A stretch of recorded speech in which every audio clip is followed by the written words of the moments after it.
আহ,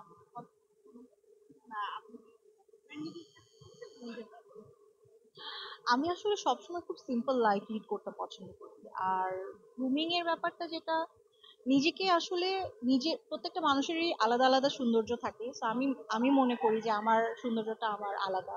তো আমি আমার মতো করেই সবসময় আমার নিজেকে মেনটেন করি, সেটার জন্য আসলে খুব বেশি গ্রুমিং করাটা দরকার হয় না। আমি বিলিভ করি মানুষের সৌন্দর্যটা আসলে মনের, যার মন সুন্দর সে কিন্তু সুন্দর। কাজের গ্রুমিং এর সবসময় চেষ্টা করে যাচ্ছি। এটা আসলে গ্রুমিং এর কোনো শেষ নেই, জন্ম থেকে মৃত্যু পর্যন্ত আমার আসলে শিখতেই হবে। তো নিজেকে যতটুকু পারছি গ্রুমিং করে যাচ্ছি। হুম।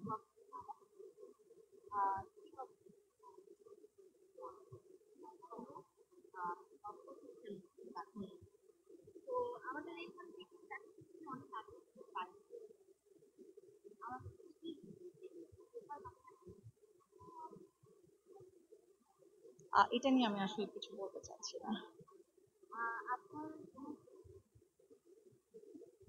আমার অনুপ্রেরণা আমার বাবা। কাজের ক্ষেত্রে আমি আসলে স্পেসিফিক কাউকে না, আমি আসলে সবাইকে ফলো করি। এই সেন্সে যে আমি আসলে সবার থেকে একটু একটু করে পজিটিভ জিনিসটা নিই। সো আমি স্পেসিফিক কাউকে বলতে পারবো না যে আমি অ্যাকচুয়ালি তাকেই অনুসরণ করি বা সেই আমার অনুপ্রেরণা। হুম,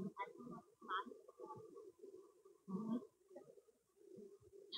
ওয়েল, মানুষের কাজের জায়গাটা তো সবসময় এক থাকে না, সবারই আপস এন্ড ডাউনস থাকে। অ্যান্ড আমি যেহেতু অনেক ছোটবেলা থেকে কাজ করে এসেছি, অ্যান্ড মাঝখানে আমার পার্সোনাল লাইফের জন্য আমি একটা ব্রেক দিয়েছি, এখন আবার কাজে ব্যাক করেছি। দুটো জায়গাটাই আমার মনে হচ্ছে কাজের জায়গা থেকে আমি অনেক ভালো আছি। এখন মানুষরা আমাকে আরো অনেক বেশি ভালোভাবে একসেপ্ট করেছে। আর মা হিসেবে লাইফটা আসলে অ্যামেজিং। এটা আসলে I don't have any words to express. প্রচুর ম্যাচুরিটি, অনেক বেশি বেড়ে গেছে। সবচেয়ে বড় পরিবর্তন যেটা, আমি সবসময় আগে আমার মা আমাকে ফোন করে যখন আমি শুটিং এ থাকতাম আমার খোঁজ খবর নিলে আমি বারবার বলতাম যে মা তুমি এত টেনশন কেন করছো, এত টেনশন কেন করছো। আর এখন দেখা যায় আমি উল্টা মাকে ফোন করে বারবার জিজ্ঞেস করি যে মা আলিফ কেমন আছে, কি করছে। তখন মা আমাকে বলে যে দেখেছো এখন মা হওয়ার পর পরিবর্তনটা কি আসে। ওয়েল, আমার দুটো ধারাবাহিক যাচ্ছে, একটা হচ্ছে অচিনপুর যেটা ডিরেক্টর কাউসার আহমেদ, যেটা রিসেন্টলি অন এয়ার যাচ্ছে, আর একটা অদ্ভুত পরিবার ইমরান রাফাতে। এছাড়া দুটো ওটিটি আমাদের শুটিং, একটা অলরেডি শুটিং শুরু হয়েছে, আরেকটা নিয়ে কথা চলছে। একটা বিজ্ঞাপন করার জন্য আমি দেশের বাইরে যাব। বেশ কিছু স্টেজ প্রোগ্রাম আছে, কারণ এটা ডিসেম্বর, সামনে নিউ ইয়ার, ভ্যালেন্টাইন আসছে, ভ্যালেন্টাইনে নাটক আসছে সামনে, ফটোশুটস হচ্ছে, অনেক অনেক কাজ আসলে।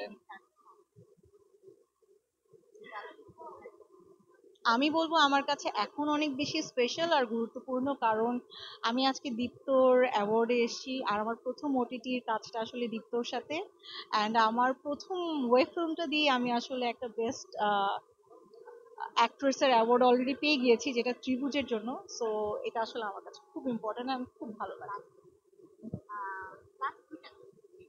শেষই হচ্ছে না।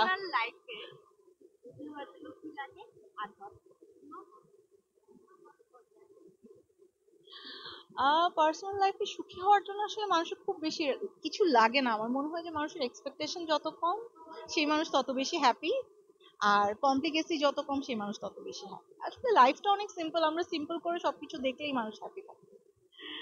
এন্ড নতুন বছরের জন্য সবাইকে আমি বলবো best wishes, advance happy new year. সবার সুন্দর একটা বছর কাটুক, আর যেই বছরটা শেষ হয়ে যাচ্ছে সবাই হাসি খুশি একটা মেমোরি নিয়ে যেন বেঁচে থাকে। Thank you.